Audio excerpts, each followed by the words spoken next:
Imagine we will. Respect and dignity are not just virtues, but necessities, especially in a workplace. The importance of these principles becomes even more pronounced when we talk about journalists who are the torchbearers of truth and objectivity. Now imagine being a journalist standing in downtown Kitchener, microphone in hand, ready to report. Suddenly, a car drives past, and the occupants decide to hurl insults at you. This is no hypothetical scenario. This happened to TV reporter Krista Sharpe when she was in the middle of her work. Sharpe didn't let the incident slide. Instead, she turned to Twitter to express her distress. She put into words what many of her peers might feel yet hesitate to express. This is not funny, and it's not cool.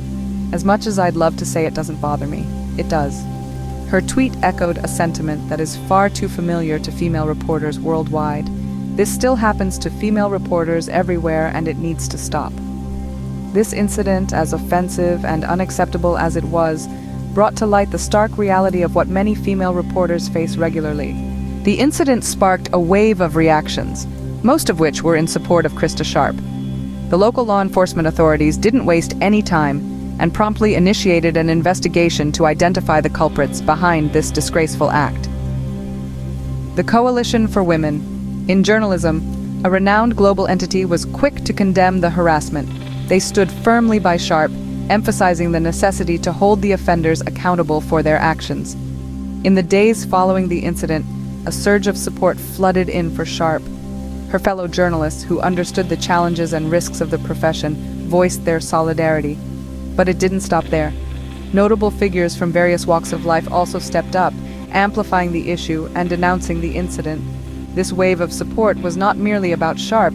It was a stand against all forms of disrespect and intimidation aimed at journalists.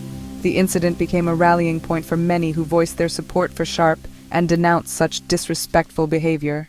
This incident was not just a singular event, but a reflection of an issue that's more systemic and widespread. What happened to Krista Sharpe, unfortunately, is not an isolated case, but a grim reminder of the harassment journalists, particularly women, often face. It served as a catalyst, igniting a much-needed discourse on the safety of journalists in their workplace. The freedom of the press stands as a cornerstone of any democratic society. But when journalists are subjected to such harassment, that very freedom is undermined.